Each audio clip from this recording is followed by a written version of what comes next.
All right, let's get started. Good morning. My name is Erica Perrell. I'm the communications manager at APEC, and I'm so happy you could join us this morning. A couple of quick housekeeping notes before we begin. Some of you will be trickling in. So for those of you on the phone, the presentations actually for this session are available online, so you can follow along. There's a link to those in the chat. They're available on APEC's website. Tomorrow morning, we'll actually also add a video of today's webinar, so feel free to share that within your own networks with your friends and colleagues. While you're actually on the website, you'll also see that we have additional research on the economic impacts of COVID in Atlantic Canada, and of course, other research as well. Feel free to peruse that in your spare time. To make sure that you're up to date on our latest research, please follow us on social media. So LinkedIn and Twitter, they're the first places that we're going to notify you of our other releases. You can also subscribe for email updates. We do promise we're not going to flood your inbox. Finally, APEC is a membership-based organization. So if you are interested in supporting the research we do, membership information is available on the member section of our website. Again, one more time, for those that are just joining us, the presentations for this session today are already available on our website, and a copy of the video will be available by tomorrow morning. I'll relink again in the chat section of this webinar. Feel free to click on that, and I'm happy if you want to share that with your colleagues and friends. With that, I'd like to hand the virtual mic over to APEC's President and CEO, David Chaundy, who will host today's webinar. Well, thank you, Erica, and welcome everyone to our fourth webinar on the economic effects of COVID-19, Surviving the Recovery, How We Live with COVID-19. We've just completed almost 4 months that we've been in the Great Shutdown. We're kind of moving into month 5. And so we're really focused now on how do we learn to live with this going forward.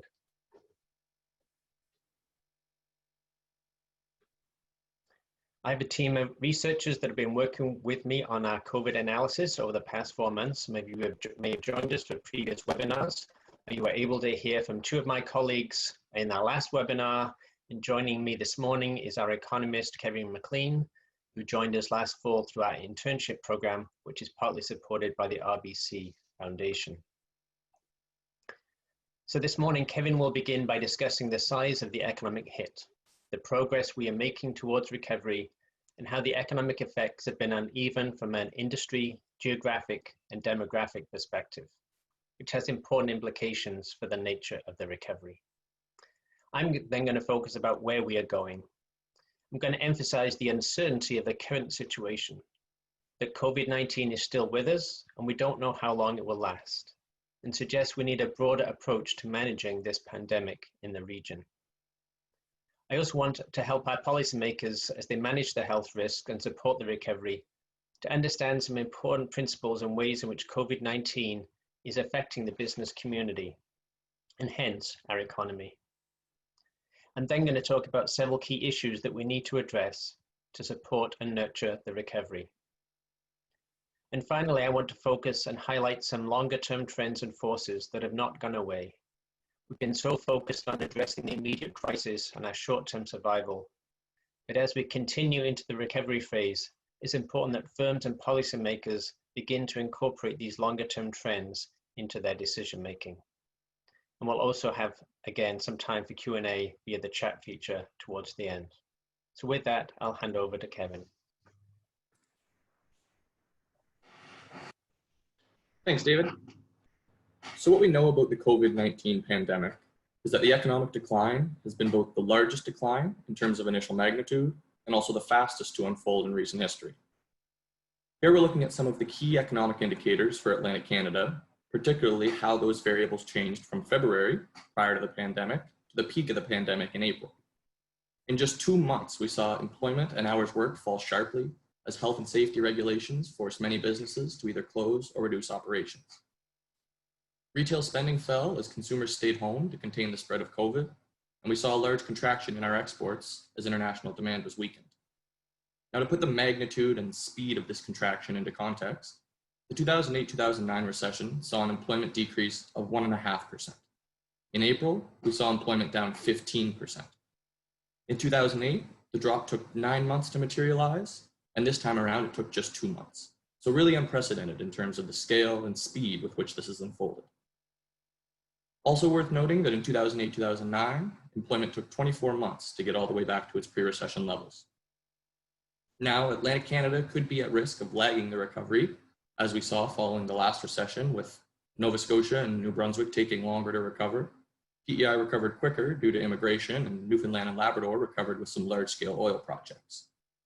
Now, going forward, many businesses will be trying to cut costs, which presents a bit of a risk of centralizing operations in Canada's larger cities at the expense of Atlantic-based workplaces. On the other hand, remote work will be more prevalent going forward than it has been in the past, which opens the door for Atlantic-based employees to fulfill jobs remotely that would have previously been done in the aforementioned larger cities. So what might the recovery look like in terms of a timeline? We know that we had the large initial slump due to the widespread shutting down of businesses and stay-at-home orders. There was then a risk where if the shutdowns were prolonged, we could have seen an even further dip.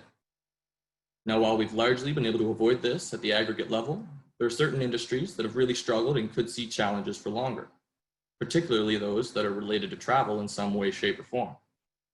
For example, we've seen the cancellation of several flight routes in the region and jobs cut by WestJet in the hundreds.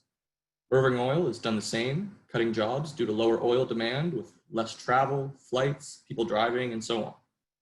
Demand aside, lower oil prices present a separate, challenging issue for the region. As we move into the recovery phase, we're already seeing some of this initial pickup in demand as restrictions are lifted, but a full recovery is going to depend on consumer confidence returning, as well as foreign demand, particularly in the United States.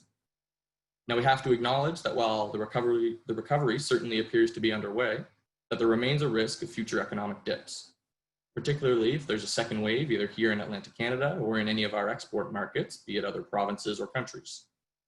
And so the long-term question becomes, what do you do about industries like restaurants and airlines? We also now have a large fiscal deficit from emergency support systems and interest rates at the effective lower bound. So all of a sudden, it's become very difficult to stimulate further. Short-term policy has been addressed to helping firms survive and recover, but going forward, policy needs to focus on closing this longer-term gap, all while still trying to address our long-run fiscal and demographic challenges. Shifting to a provincial lens, New Brunswick, here charted as the red line, and Prince Edward Island, the green line, were able to contain COVID-19 quite early, which allowed them to ease regulations and reopen first. And we're seeing this here in the hours work data as these two provinces are leading the recovery.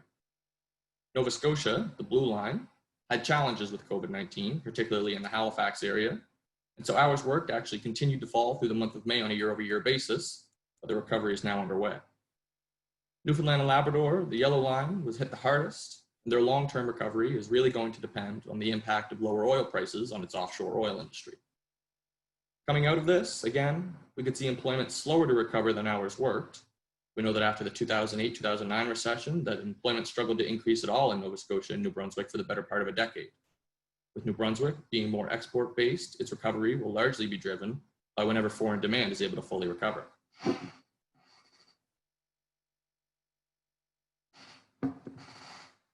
When we look at the industry level data, the recovery really is underway in most industries. However, the main takeaway remains that both the impacts and speed of recovery have been and will continue to be uneven. Total employment was down 15% or 171,000 jobs in April, but we have since recovered 97,000 or 57% of those jobs. We've seen industries like accommodations and food services that were hit extremely hard and still have a long way to go, while an industry like retail trade was hit hard, but has made a lot of headway in its recovery. Lastly, we see some industries, like financial services, that, relatively speaking, haven't been as affected by COVID-19. As we look forward to the recovery, the industries that are going to be challenged the most will be those that are related to travel, such as your accommodations, food services, entertainment, and recreation. We know that COVID-19 has affected all industries. Some have gained, such as online sales and grocery stores, while most have lost output and some more so than others. The decline that we're showing here on the vertical axis is based off more quantitative data and estimates, partly some data that we have on employment and hours worked, and partly also the national data. The speed of recovery, shown on the horizontal axis, is simply a qualitative exercise for illustration purposes. While this is largely how we anticipate the recovery unfolding, the important disclaimer is that there really is no concrete timeline here. And so one key takeaway is that the sub-industries within many of the industries shown will not all recover at the same pace. For example, within transport, we know that air travel and international cruises will take much longer to come back than trucking. So again, within the transportation sector, some industries will be slower to recover. In the education sector, we know that international students, who represent an ever-increasing share of our university enrollments, will be slower to come back than Atlantic Canadian enrollment, and to a slightly lesser extent, enrollment from the rest of Canada. Lastly, food services have already begun to open up, but will come back slowly with consumer confidence, while accommodations will be more dependent on travel, which we know is going to lag the recovery. Things that will continue to be hit the hardest are these travel-related industries, the air transport, the accommodations, the large in-person events, which is your entertainment and recreation here. So this is your concerts and sporting events at the Scotiabank Centre here in Halifax, the music festivals on Prince Edward Island, and so on. In manufacturing, we've got a bit of a backwards value chain here, where until retail comes back, manufacturing of those goods won't come all the way back. And until restaurants make a full recovery, we won't see a full recovery of food processing manufacturing. So manufacturing is one industry where the consumer may have to lead the way. In construction, we see a lot of work coming back fairly quickly, but we also know that there are some big delays on projects in Newfoundland and Labrador. All of this is really to say that the industry level impacts have been uneven, and so too will be the recovery, as some of these industries may take a while to come all the way back. So the word of the day to this point has been uneven. We've seen uneven impacts at the provincial level due to the nuances of each province, and we've seen big differences at the industry level as well. So now we're going to take a look at some specific groups who have been affected by the pandemic and how they could be more at risk throughout the recovery. First, on the gender front, women have been more affected than men, accounting for 54% of job losses, despite making up only 50% of the workforce. Now, it's worth noting that this pandemic has really taken a toll on our service industries, in which women do hold a higher share of employment than men. Looking at age cohorts, people under the age of 25 saw job losses at more than 2.5 times the rate of those 25 and older. From an income perspective, jobs in industries with below average wages account for only half as many jobs in normal times as those with above average wages, yet they saw twice as many job losses through the pandemic.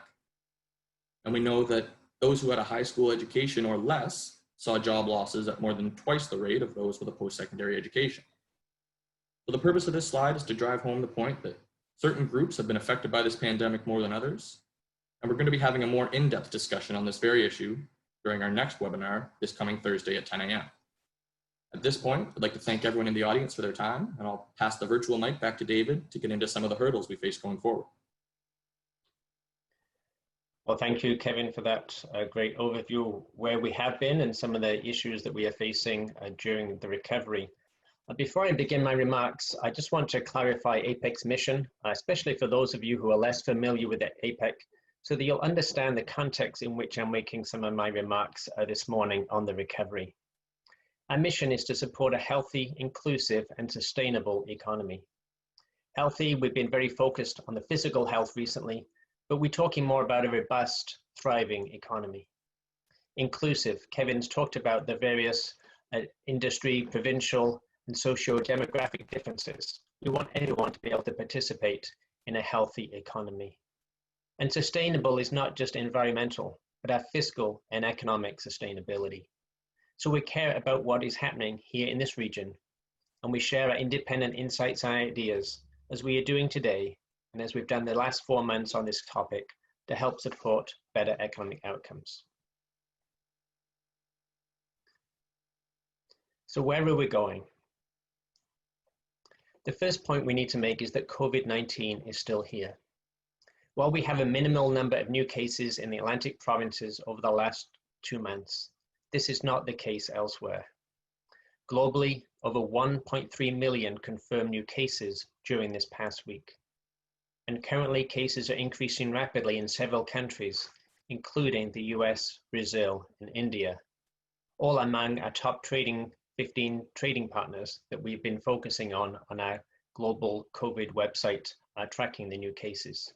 And what's happening in the US is particularly troubling, given that it's such a large market and economic dependence for this region. So COVID is still here, and we don't know how long we're going to be dealing with this pandemic. Typically, it takes 10 to 15 years to complete the phases of clinical research to produce a vaccine. Sometimes it can take decades for a vaccine to be found, and for some diseases, we still don't have a vaccine. There are certainly hundreds of teams around the world working on a COVID vaccine, and some have already entered into human trials. But there are different opinions on when a vaccine may be available. Some think it could be as early as next year. Others think it could be later in 2021, which would still be a huge scientific feat. But even then, we need time to manufacture, distribute, and implement a global vaccination program.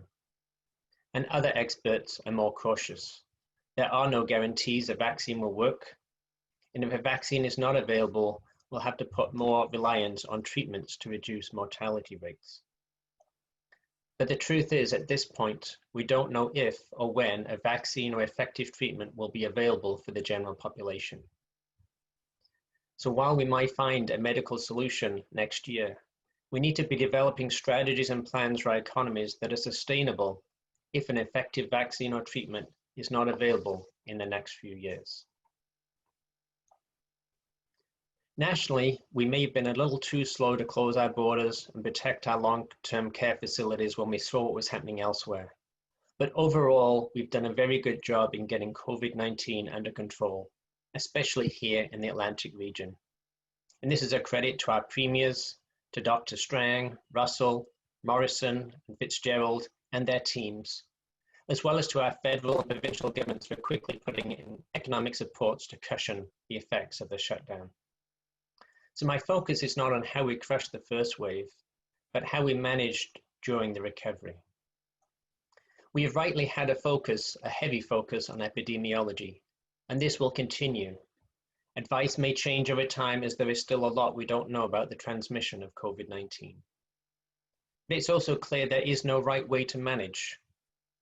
Some approaches may prove to be better than others, and so we can certainly learn from other jurisdictions. But I am concerned that we may be putting too much emphasis on the public health risks and not enough weight on the economic and social and broader health costs and risks. Kevin reminded us of the huge hit that COVID has caused our economy. But there's also a social dimension to COVID-19, the effect on our relationships and our broader health, the isolation of seniors, domestic violence, addictions and mental health challenges, as well as the gender and diversity dimensions that we'll be discussing in more detail on Thursday. There's also a people dimension to how we manage this pandemic. We've done a good job of creating fear. People are afraid to go out, to touch, to get close to people. But this can now be hard to undo because now we want people to start going out and spending money while still maintaining certain health behaviors. So there's a role for social and behavioral psychology to help inform how we rebuild trust, encourage people to maintain some healthy practices, and nudge towards new behaviors in a way that we can sustain those behaviors over the long term. A recent Statistics Canada survey indicated varying willingness to maintain some of these precautions by gender and age as we move forward. There's also a role for technology and scientific solutions to help develop solutions to specific challenges that goes beyond basic personal and protective equipment. We have a student and research capacity in the region that can be tapped beyond vaccine and virus research to assist. So do we keep the same approach and restrictions that we have now until a vaccine is found, even if we have no transmission of cases for month after month? If we have a secure perimeter to restrict importation of COVID-19, can we relax the restrictions within our provinces and region? And as our only two options, the restrictions and level of restrictions we have now, and those we saw during the shutdown, which I think if we had a second shutdown would be much more devastating for many businesses. Or can we adopt a risk-based approach, as we do with security risks levels, that tighten or loosen restrictions at a facility, in a particular city, or in a larger geographic area, depending upon the current risk of transmission? So I'm suggesting we need a more multidisciplinary approach to managing this pandemic that balances the economic and social and broader health risks with the COVID-19 health risks. Here's another example of one thing we need to do differently. When we pushed for the Atlantic bubble and provided the rationale and evidence to support it, what we got was not quite what we intended. While the 2-week self-isolation made interprovincial travel impractical, a 2 to 4 hour wait at the border is not practical either. And although when we returned from New Brunswick, the delays were not as long, they were still very present. Before we had the bubble, we had a distorted view of geography. We were allowed to travel for hours within our provinces, but not 15 minutes across the New Brunswick-Nova Scotia border, for example. But now we have, instead of a regional bubble, 4 provinces doing their own thing, but without 2-week self-isolation. We are tracking people crossing the Amherst to Sackville border, but we're not tracking people moving an even greater distance within our provinces. So what we really need is a regional perimeter approach, that we manage and track those entering the bubble, whether they're entering by road, by sea, or by air, and restrict their access and require self-isolation as required. But this requires the 4 provinces to collaborate on those perimeter issues and how we manage and consistently, on a consistent regional basis, and potentially share information to allow follow-up to those people entering the bubble. But once we have a secure perimeter, we then allow free movement within the bubble. And what particularly concerns me about what I currently see with this bubble is that if we are taking this provincial approach now, there's not much hope that we're going to maintain a regional approach as we move forward. We're just going to retreat back to our 4 different provincial health strategies, 4 different ways of shutting down and reopening our economies as we did in the spring. We need to grasp how important regional travel and regional commerce is for our citizens and our businesses in our own provinces. So I again urge our premiers to get our chief health officers and other officials working together now to prepare for any future waves and work and operate as a region to manage this pandemic. For 4 small provinces, it's a much better way to manage the costs and risks. And one final thing. We were a little too slow to open the Atlantic bubble from my perspective, but we also seem to be moving somewhat quickly to open it up to other provinces. So yes, at some point we do need to open up to the rest of the Canadian economy, but we do need to be careful monitoring the new cases, particularly in Ontario and Quebec, that are not quite as far as advanced in crushing the COVID-19 cases. So again, caution before we open up the perimeter to ensure that we are fully and effectively operating a bubble safely here in the region. So this has certainly been a very challenging time. The pandemic took us by surprise and governments reacted with remarkable speed and we all had to adjust. But now we've survived the first wave, we need to get back to some basic principles of good regulation, including those related to the various health restrictions that are in place. Based upon our research, businesses need clarity. They need to know what the rules of the game are and how they'll be applied. They need certainty, knowing that the rules of the game are not going to change, or if they are, what will trigger it, and giving them plenty notice so that they can prepare their own plans. Consistency from one jurisdiction to another, such as in a regional approach like the Atlantic bubble. And finally, to minimize the cost of that regulation, so it has the lowest possible compliance cost and economic implications for the business to achieve the objective. We also need to realize that our businesses are facing significant pressures in coping with current restrictions. Lower capacity, lower productivity as they manage the various restrictions, higher costs. And certainly we can learn to live with increased plexiglass and arrows in our stores to guide us which down aisle. These are not major concerns. But some of the other health restrictions do have significant economic implications. And businesses are grappling with these, grappling with risk in their supply chains, grappling with markets reopening and recovering at different speeds, as well as the prolonged travel restrictions. So firms are adapting and grappling with these, and they can be a huge issue for small firms and nonprofits with limited managerial capacity and resources. So it's just vital that people making these decisions and health restrictions understand how they are having a big implication for our business community and therefore our economy. So what are some of the issues we need to tackle as we continue to try to get back to work and continue the recovery? Let's look at some of the practical issues we need to resolve. Atlantic Canada certainly does not have the issues facing London in the UK or Toronto, where 500,000 people, almost half of commuters, rely on public transit. But in this region, there are still 34,000 people as of the last census that rely on transit to get to work. And the largest numbers will be in Halifax with over 21,000 transit users. Transit users who typically have lower incomes than those who drive to work. In Halifax, the ferries are currently restricted to 50 people per trip, compared to almost 400 normal capacity. And buses have every other seat closed. My own bus route, which connects to the ferry, is currently out of service. But if transit capacity remains at 50%, that's over 10,000 employees in Halifax who are going to struggle to get to work. We certainly can't double the frequency of the buses or ferries to compensate.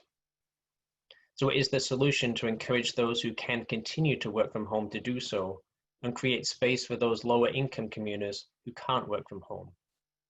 Or is mask wearing the only solution we have, and will it be effective? An even bigger issue is what we do with daycare. If you've talked to any parents during the shutdown, the struggles of trying to work from home, juggle their own schedules to look after preschool children, or try to support online education for their school-aged children. And a recent Statistics Canada survey indicated that 3/4 of parents were very or extremely concerned about balancing childcare, school, and their work. 40% of Atlantic employees have children under 16 years of age. Half of them use childcare and half use before and after school programs. We have almost 80,000 kids under 5 in daycare, as shown in the chart, in a number of different arrangements. So with 1,700 daycares in the region, but if they cannot operate at full capacity, that's over 70,000 families without childcare. And if they're not running at full capacity, their economic viability is also going to be challenged. And some daycares have already indicated that they will not be reopening. But if we can't create a safe environment for our children, for teachers and daycare workers in both our daycares and our schools, how are employed parents supposed to cope for the next school year or even longer? And what are their employers going to do? And certainly not every province has yet announced their plans for reopening their schools. I also want to look at a few different sectors. And I'm looking at these from an illustrative point of view. There are other firms and sectors with similar issues, but I just want to use these to illustrate some of the challenges the current restrictions or the nature of the recovery are having. And one of these is tied into the physical distancing requirements, which impacts the capacity at a business. Restaurants are a prime example. Restaurants have taken a huge hit. Their sales in April were only 43% of what they would typically be in that month. Restaurants typically operate on very low margins. A small restaurant might have a typical profit margin of only 5%, but their rent is about 9% of their revenues. So if a restaurant cannot operate at full capacity, if they're operating at effectively 50% capacity to maintain physical distancing, and you assume all their revenues and costs shrink by 50% other than rent and insurance, their profit margin is going to go from plus 5% to a loss of more than 5%, and likely even greater because they'll have higher costs and probably need relatively more staff. So how do we ensure that they can be financially viable? How do we ensure that we can create a safe environment for consumers to want to go back to those restaurants? And how are some of these businesses going to survive months or years with these current restrictions? Indeed, some restaurants have already chosen not to reopen. We're also facing a slow recovery, as Kevin mentioned, in certain industries. and the tourism accommodation is one in particular. Out-of-province visitors, shown here for Nova Scotia, are a relatively small proportion of visitors, but they also spend more when they visit. So it's easy to envision a scenario where tourism revenues could easily take 2 to 3 years to fully recover.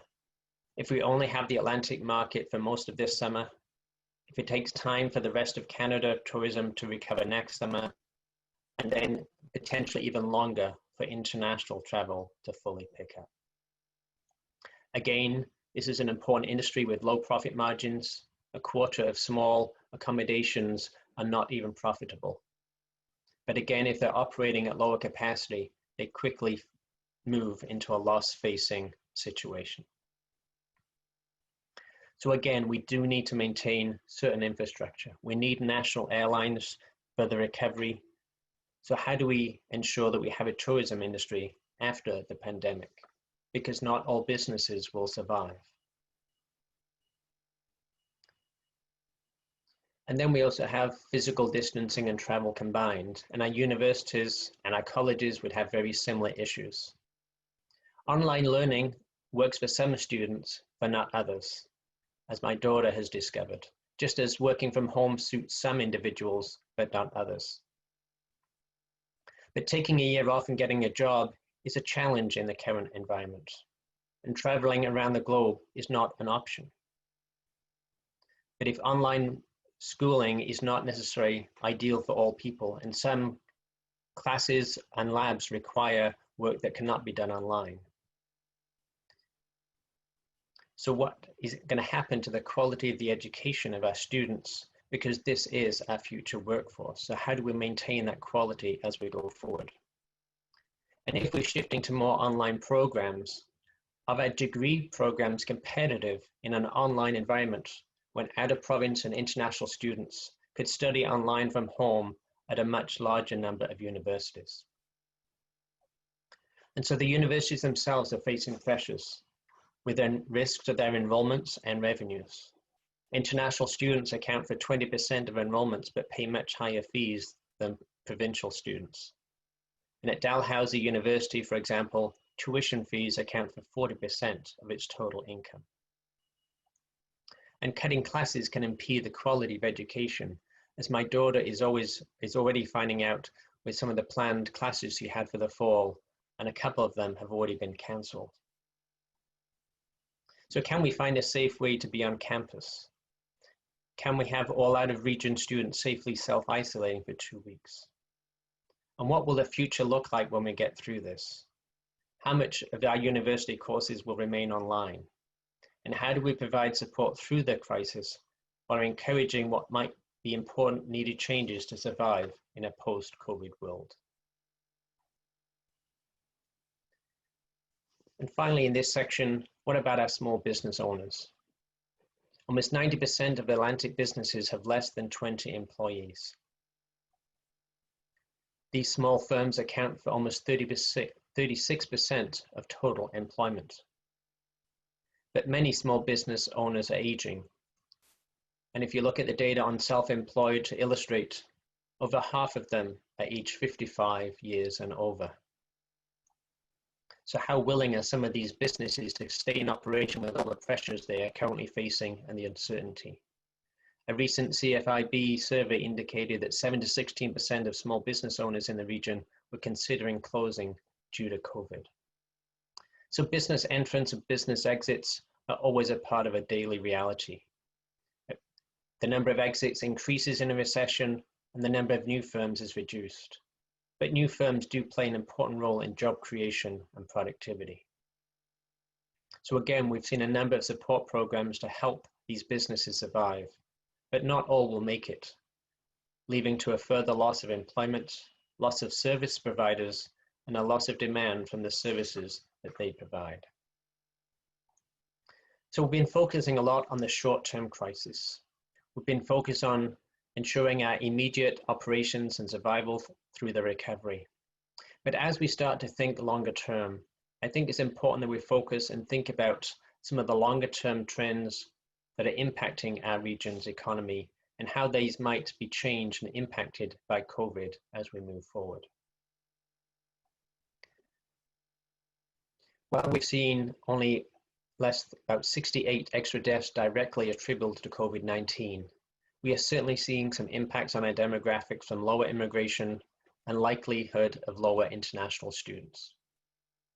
But when we look at our broader demographics in the region, they have not substantially changed.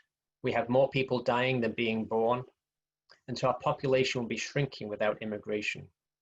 But attracting and bringing those immigrants and temporary foreign workers into the region may be more challenging in the current environment. And in terms of our labor force, if you go back 30 years ago, we had 20 new young people entering the workforce for every 10 retiring. Now we have only 7 new entrants for every 10 retirees.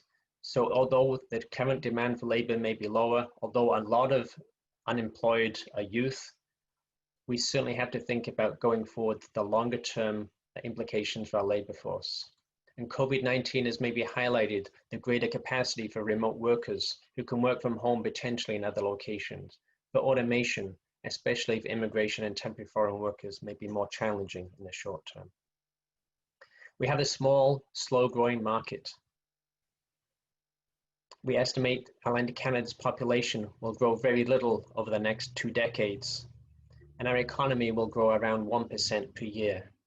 So if firms want to grow, they need to pursue those larger, faster-growing markets. But again, in the short term, it might be very challenging to develop some of those new markets in other countries. And then we have fiscal sustainability concerns. Provincial deficits as a result of COVID in this region are $2 billion higher. The federal government announced its own deficit is over $300 billion higher as a result of COVID. And so there's going to be pressures as we move forward, as we try to ensure fiscal sustainability. Pressures on tax rates, on programs, on transfers. But meanwhile, our population is still aging. About 5% of our seniors and about 1/4 of those aged 85 and older are in long-term care facilities. And so over the next 20 years, we could easily need an extra 7,000 places in our long-term care facilities. So how do we build those and ensure that they will robust in any future pandemic? International trade and interprovincial trade are of huge importance for this region. Valued at over $130 billion in terms of imports and exports, international trade, for example, is about 3/4 the size of our GDP.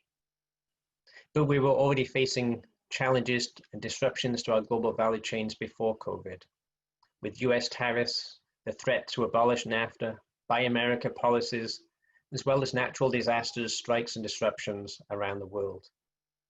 And COVID-19 has again increased some of the risks to supply chains, requiring firms to assess the vulnerability of their key suppliers and review the optimal number and geographic distribution of their suppliers. And while we might have had a previous focus on just-in-time delivery, at the current time, maintaining higher inventories as a precaution and risk management against potential disruptions at borders or in key suppliers in other countries. As I mentioned, we need to pursue faster growing markets around the globe. But COVID-19 is also, at least in the short term, changing some of those growth prospects in key markets. But it may also be changing the competitive landscape as businesses and competitors in certain countries do not survive. And again, in the recovery, we're going to see a lot more pressure for buy local or buy national. And this will be a huge challenge for Atlantic exporters. So it's important that we work together to try to ensure open access during the global recovery. We also see the acceleration of digitalization. Online retail sales have doubled in Canada, but still a relatively small share of total sales. And we've also seen the importance of broadband, with a number of households in Canada, especially in the rural communities, still lacking access to high-speed internet. COVID-19 has also created an impetus for greater automation. But given our existing labor force challenges, there are certainly very compelling reasons why we need to look at ways to reduce our future labor needs and improve our competitiveness. But in the current context, automation can help reduce physical distancing issues and the risks of future pandemic shutdowns. But we're also seeing a change in our workforce. the number of people working from home during the pandemic increased substantially. While many of those may go back to their offices and workplaces, a number are likely to continue working from home. So how do businesses manage their new operations? And how do we adapt our training and learning for the digital age, especially when we look at potential automation and changing in skill requirements? And finally, environmental considerations and sustainability are here to stay. This has been clearly signaled by our federal government in some current policies that they've introduced, as well as other governments pursuing a commitment to net zero emissions. Personally, I don't think this is the time to push environmental or new environmental policies on our business communities that are already struggling to cope with the biggest economic disruption they've seen. But it's also clear that businesses need to recognize that environmental and sustainability considerations are here to stay, and they need to build that into their brand, as well as an increased need for lower cost, clean technology solutions. But many have celebrated some of the environmental improvements and the reduction in air pollution. But some of these changes are not going to be sufficient. We estimate that 0.25 or 0.5% reduction in Atlantic greenhouse gas emissions if commuters by car continue to work from home. So again, we don't have enough people commuting, and it's not a big enough contribution to our greenhouse gas emissions. So even if those who work from home continue to do so, which is unlikely, we are still only going to get a very small impact on our greenhouse gas emissions. So those longer term environmental policies will remain important. So the Atlantic region has done a good job surviving the first phase of this pandemic. We've had a relatively small number of deaths, our healthcare system has not been overwhelmed, and the number of new cases is very low. And as Kevin indicated earlier, our economy is beginning to recover. But we now need a comprehensive plan for how we're going to continue to live with COVID-19. I've suggested we need a broader multidisciplinary approach to balance and manage the various costs and risks. We've got some key issues we need to look at around transit, school and childcare, as well as business survival and economic viability. And as I just mentioned, we need to think about some of these longer term trends as we manage our short-term recovery. Before we open up for Q&A via the chat feature, I just want to again acknowledge that we are a member-supported organization. I'd like to thank our patron members, our federal, provincial, and municipal members, those large and small businesses that are members, as well as members drawn from post-secondary education, labor, Indigenous, and the nonprofit sector. We've only been able to provide these webinars and the COVID analysis because of the support of our members, along with our research funders. And while we've made this research freely available to support the whole region through this very difficult economic situation, as a nonprofit and member-supported organization, we do need to provide value for our members. So tomorrow we'll be releasing our 2020 update of our major projects inventory, the update of all the large investment projects currently happening or projected to happening in the region, and that will only be available to our members. Next month, we'll be providing a regional and provincial economic update on the recovery, again, only available to our members. And in the fall, we'll begin releasing our new member publications, beginning with our annual outlook forecast and analysis. So I know that many organizations are still facing substantial financial pressures, but I certainly encourage you to consider becoming a member to maintain your access to our research as we move forward. And our membership fees are designed to be inclusive, so that a small business or organization can gain access, while a larger organization pays a higher fee and receives more access. So you can certainly visit our website and apply online to maintain your access to some of our ongoing research and analysis. So with that, I'd like to conclude our presentation, and we certainly have some time for Q&A. So again, I just encourage you to use the chat feature, and we'll try to respond to as many questions as we can as we move forward.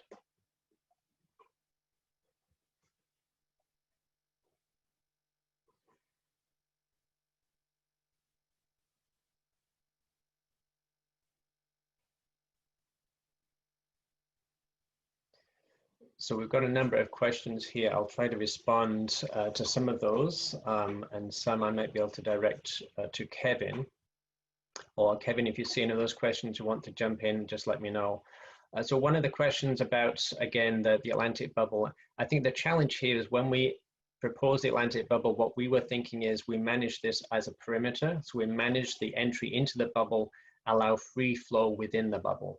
What we are still doing at the moment is having provinces checking people, requiring them to fill in forms so they can do contact tracing if needed. We should really be able to operate this on a regional basis so that we kind of track that as people enter the bubble and then do the follow-up potentially across provinces and then not have all those border controls in place. That was what we were kind of suggesting there. A question about when the US borders should be or would be opened or should be opened. Again, as we highlighted, this is a very challenging situation. We still don't have free movement within Canada. I think that's the next phase, particularly as Quebec and Ontario get the number of cases even lower than they are at present. The US is really challenging because we've seen that big uptick, particularly in certain states. So again, the question is, at some point, we have to reopen some of our borders. We have to allow even more trade and travel for our business and families. However, how do we do that securely? So I don't want to suggest when that might happen. Again, there seems to be more access by air than through the border crossings by car. But I think we have to be really careful about when we do that so that we don't undermine the progress we've made, and be very careful how we ensure that if you still need to maintain that 2-week self-isolation, because in certain circumstances that's not practical. So again, I think it needs a very careful risk management approach that we don't undermine, given that travel was such a huge key part. But at some point, we have to start opening up to some of our international markets. David, I'll jump in on one of the questions in the chat. This one comes from PETA. Thank you for your question, PETA. The question is, does APEC have a view on what the recent cancellations of some regional routes, including many internal routes in Newfoundland and Labrador, will have on the economy? And so as we mentioned during the presentation, we've already seen some job losses in the airline industry. Nearly 400 jobs were cut by WestJet. And so if this is the extent of the job losses, then it's fairly manageable. However, if we continue to see these cuts in the airline industry, naturally this could kind of compound in effect. So not only do we have the loss of income, which is going to be important as we move forward with kind of the fiscal deficit that we've accumulated. We're going to need as many people as possible contributing to our tax base. So from a deficit perspective, we want to hang on to as many jobs as many of those jobs as possible. Meanwhile, just the cancellation of flight routes in general will have small impacts on the tourism industry if it's more difficult for people to get to certain parts of Atlantic Canada. So we've got airports in Charlottetown, Fredericton, Moncton, Halifax, St. John, St. John's, and then smaller airports in Bathurst, Deer Lake, Goose Bay, Sydney, Nova Scotia. And so these are the places that will feel these effects the most as airline routes kind of get cut back due to the fact that most of the workers that are working for these airports are likely to live within somewhat close proximity to their place of work. I think the other note, it's part of that is our infrastructure and our capacity. So again, part of the reason for opening the bubble is to allow businesses that operate across the region to be able to travel to manage those operations. It's also important not just for tourism and travel, but also for businesses. So again, the challenge at the moment is we don't have people using our transit we're not using kind of those interprovincial because they weren't allowed. But going forward, those capacities are important. So how do we ensure that they can be viable? Because again, when you've got small routes, and if they're not then able to operate at full capacity, it's really challenging for the airlines. But that then has important implications for access to interprovincial as well as international markets. So again, that is an important consideration going forward. Again, a question about opening the national borders. Again, when we were pushing for the bubble, it seemed like almost 2 weeks later, we might be opening to other provinces. That just seemed a little too quick, given the way the careful, cautious approach we've seen. So again, I would urge our premiers to be very careful about opening to other provinces. There are some other provinces that are almost in the same situation as Atlantic Canada, but Ontario and Quebec have had the largest number of cases. So again, I think we want to be cautious in that, and again, making sure we have effective policies for people who are entering into the Atlantic bubble. We've got a whole bunch of questions here. The presentations are already available on our website. We will be making the recording the presentation available by tomorrow morning at the latest.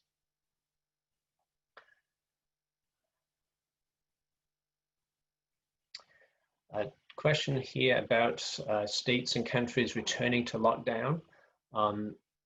And my comment about this could be quite damaging or devastating for business here. So again, I think the question is, can we manage this, particularly on a perimeter basis? Can we reduce the risk of importing? Because a second wave seems to me almost likely to come from that importation. So if we can manage that and isolate that and do the contact tracing, so we don't have to shut down the whole economy, so we can operate and shut down, as New Brunswick did. It tightened up restrictions in one part of its province. It didn't shut down and move the whole province back a phase. So if we can start to do this in smaller isolated cases, it will be a lot easier to maintain some of this activity rather than the broader lockdown that we've seen.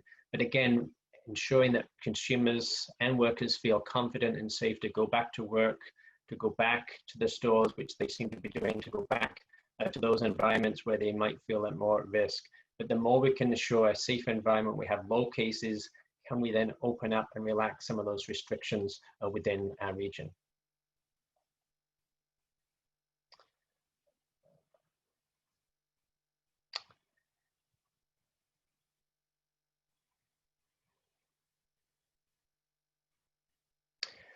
Question about the long-term outlook for technological progress on the labor market. So again, I think we need to go back to some of those longer-term pressures we talked about.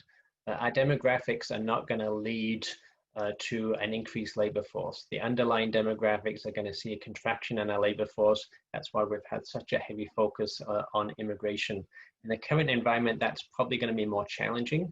So again, we've been encouraging businesses to think about how do you ensure you have the workers you need? So looking at diverse populations, looking at international workers when appropriate, but also looking at, can you manage your business differently? Can you invest in technology? The Atlantic region as a whole tends to invest less than other parts of Canada, but this can be a key solution. And I think we've seen so many people now who've realized that they can work from home. This opens up a lot more prospects. So again, finding ways to leverage technology and digitalization can help. Also then, you may not have to have all those workers in the region. You might be able to have them remote working from other parts of the country or other countries. But again, this is where typically Atlantic Canada has lost out. We've lost people to other parts of the country, but this is a great opportunity, particularly even within the federal government. A lot of Atlantic Canadians working in Ottawa in the federal government who might have liked to have moved back, but couldn't because they don't have those career opportunities. But if they can work remotely from home in Ottawa, they can work remotely from home in the Atlantic region. So there's certainly some opportunities that I think we can use to leverage technology, given that a lot of people want to live in this type of environment, particularly away from some of those large urban centers. Just looking for other questions. Again, just a question about the Atlantic bubble and the challenges some of those border businesses are having. Again, some people unwilling to line up every day. Again, that's why we're encouraging our premiers to work together to create a perimeter approach and allow free flow of travel during this situation. So again, there's lots of people who have businesses, there's lots of cross-border transition. So again, it's really important that we keep that border, particularly between New Brunswick and Nova Scotia, flowing freely. Kevin, I don't know if you want to make any comments about CERB or EI, or if you want me to jump in on that one. You can go ahead on the CERB and EI, and then I see one on our exports to the US that I'll jump in on after that. Yeah, so again, we've put in a lot of program supports, and as we've already indicated on our analysis, you know, the CERB has certain benefits. So the $2,000 Canadian Emergency Response Benefit has helped provide that income support and supplemented our EI program. But there is a challenge when you look at that. We already have some analysis on our website for those lower income, lower wage industries. The disincentive effects are much stronger, especially if you're working only a few hours. So there's a challenge of CERB as a disincentive effect to getting people back to work. So it's a question of how we ensure that we have income supports for those who are not able to work, who have not yet been called back to work, and using the EI system while ensuring that we still have some means of support for them. So again, there's been quite a large take-up, and that's provided current income support. But again, we have to manage. What we really want is people back to work and earning their paid income, and then ensuring that supports are targeted for those who are not yet able to get back to work. Kevin, you wanted to pick up on one question?